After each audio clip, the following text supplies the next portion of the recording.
kabila ng katawang kong nagdalangis, so putya naman.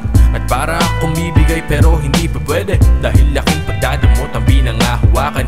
Ibig kong sabihin aking poprotektahan ang aking kawikaan mula pa nung kauna-unahang pagkapang sa kalsada, hanggang sa napaluhod maging napatayo, natikas pahinga at kahit dibdiban hindi dadagain, paugain mo man. Ako'y nakadi-4 lang dahil tasado to, kumikintab pa nga, di niya kong kumakapit parit tumatato.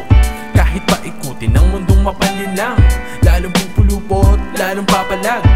Huwag lang susobra, ika ng marami, nakakapudpod. Ang puro tapang, hindi lagi diretso, matutong kumanan at humakali para nakakapreno ng kahit sandali.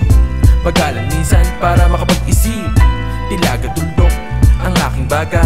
Mamaya-maya humaharurot ang bumbero, yan ang tinatawag na proseso.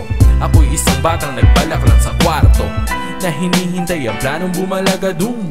Pagod na ako at malamlam na ang mata, pero pag lumapagsak lahat ay plakda. Kaya kapit ko ano man ang sitwasyon, gagapangin ang mundo hanggang maging komodo. Yeah, ha!